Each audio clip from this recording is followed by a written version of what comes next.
mind, please make contact via 061 766 0355. Good morning and welcome to the show to you, Professor Sipho Seepe.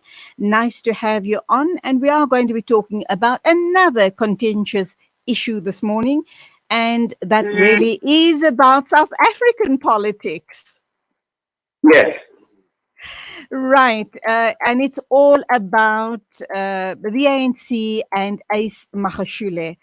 I think I'll open up with a question. I know you've written a piece on mainstream media being troublemakers, or rather mainstream media mischievously misleading the public with their very bold banners and headlines. But just before we get to all of that, how powerful or just how much clout does Ace Magashule have? Well, we don't know until that is tested. I mean, the jury is still out. It depends on how the branches on the ground respond. Remember, we've been here before where the NEC under Thabo Mbeki, when he was in charge of the ANC, was able to remove the former president Jacob Zuma. And when the branches met at the NGC of 2005, they exerted authority, reminding the leadership of the ANC that they serve at the behest of the branches. So the power base that the NEC relies on, which is the branches that have elected them, is the one that will make a determination. If they act in a manner that shows a lack of interest, then one could conclude that the Magashule has little power base. He's simply posturing. So that would be seen as things unfold. But what my article tries to raise are two things. One is the failure to locate the ongoings within the ANC, within the resolutions of the ANC in Nasrec. There were a number of resolutions that have been ignored, but one was chosen to be pursued, which is no problem. A party can actually say the others are not doable. We'll concentrate on this one. But the issue that Magashule and his supporters are saying is that the resolution of the ANC has been doctored deliberately to target people like him. And if you read the resolution of Nasrec, it is a broader resolution. It says those who are accused of corrupt practices and those who are also alleged to be involved in corrupt practices. And it goes on. What the NEC of the ANC decided to do is to take what the Magashule group says it's a convenient path, because some of them have control on what it all can influence the NPA. And the issue here is, if the ANC has a political problem, it must address that politically. But as soon as you bring a legal process, because the charging by the NPA is a state action, the problem with that is that you might end up having the ANC leadership processes being decided by what happens in the NPA. And when you do that, you take away, or you risk taking away, the independence and integrity of the NPA, where the NPA can now be seen as an instrument that deals with political divisions within the ANC.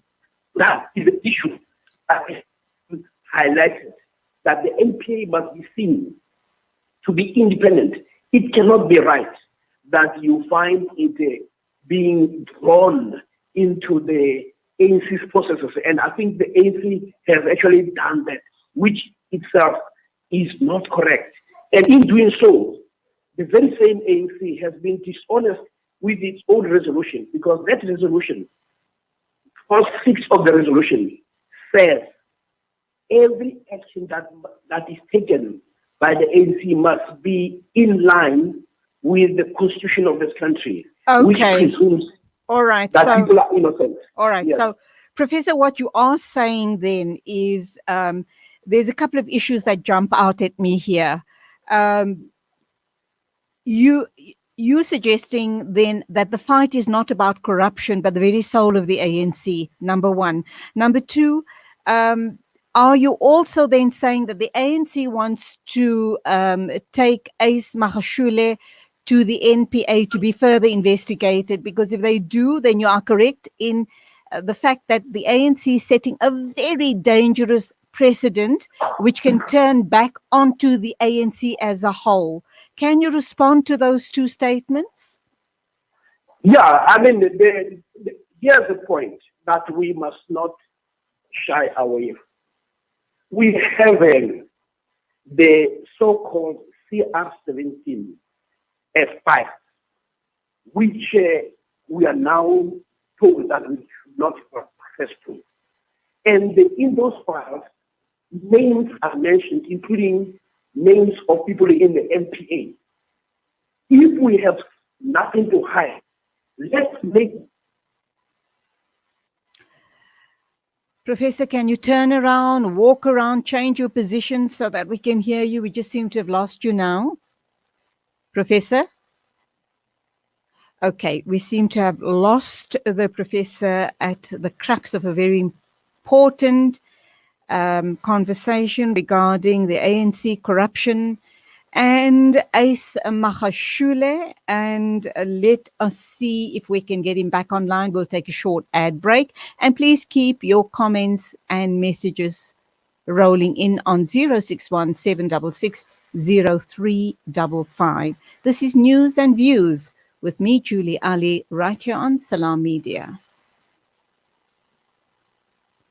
Discover the Africa of your dreams and surround yourself with her spectacular beauty. Relax beneath her serene sunsets and explore wildlife at its natural best. It's where the pride of Africa comes together. The Kwantu Private Game Reserve. Get to know the Big Five or cruise on an elephant safari game drive. Interact with lion and tiger cubs and enjoy world-class halal cuisine while we pamper you during your 5-star stay.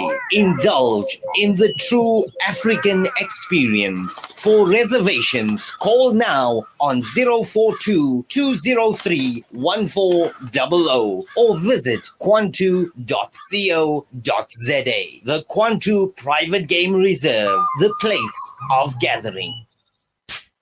Motala Perfumes, one of the biggest perfume manufacturing houses in Africa, with a state-of-the-art manufacturing facility specializing in designing, creating, developing and producing new scents and matching designer fragrances for all our stores, as well as private labeling for individuals and companies across Africa. Visit your nearest Motala Perfumes store or visit our website at www.motalaperfumes.com for more information on creating your own brand.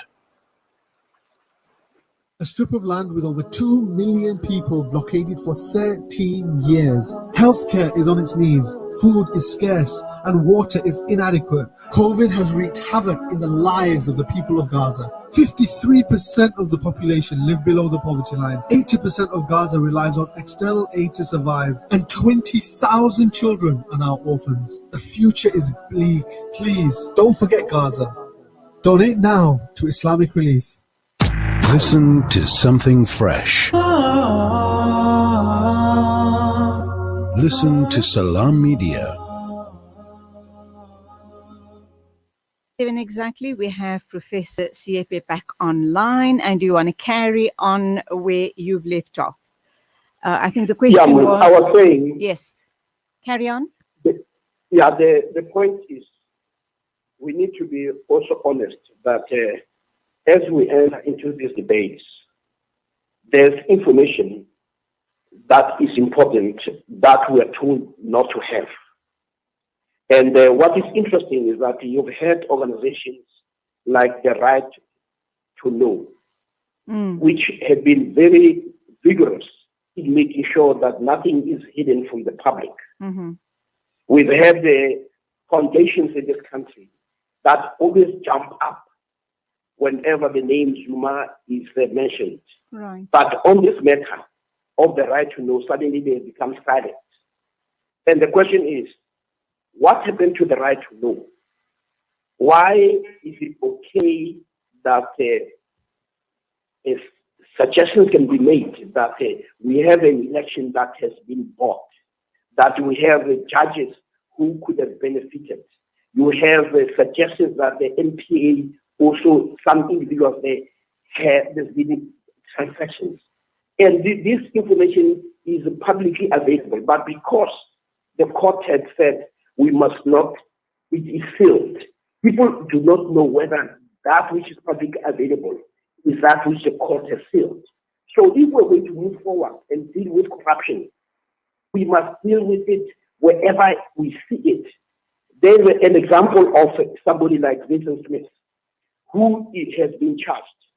And when you look at the case that involves Gwede Mantashe, who also has had the upgrades of security in 2 places, you don't see almost an excitement or a move that suggests that he should also be charged.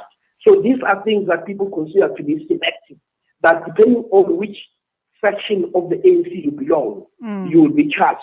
So we need to deal with that if we want to deal honestly with the corruption. You cannot deal with corruption in a factionalized manner. Right. Because when you do that, you undermine the integrity of the NPA. Okay, but then also, what is so frightening about all of these conversations that we have and, what comes out in the media is that it seems like the entire ANC are corrupt or have been involved in corrupt practices at some point of their lives or their careers. Also, and then added to that is, do you believe you can respond to the corruption issue that I've just suggested now, and then do you believe that Cyril Ramaphosa has allowed a golden opportunity to slip by not trying to unify the party, trying to renew the party, and rather than now creating this huge faction? Well, okay, I've lost you again there. Can you respond to the corruption? The first thing that Ramaphosa must do is go to court and... No, I'm not hearing you clearly at all. Do you just want to turn around or something? Professor? Yeah. Can you start again? Because I'm not hearing you at all. Okay, what I'm saying is, the first thing that Ramaphosa must do must ask the court to unseal those files, so that when he acts as a broker, he is seen as an honest broker. But when you cover up your own issues and you want to deal with corruption and unify the ANC, you must also come with clean hands. And if your hands are dirty, you must also declare that I also have erred. Let's move. But also at the same time, make sure that the system of government continues and the NPA is independent. Then you will be able to unify. You cannot unify the ANC on the basis of incomplete information, and especially when some people have access to that information. Okay, so where then do we stand on the Ace Magashule issue? He wants to take, obviously, the ANC to court. They have got their own legal team standing by. How do you see this playing out? Well, it is going to create more divisions, but you must also understand that the Magashule also has rights that the ANC cannot take away from him.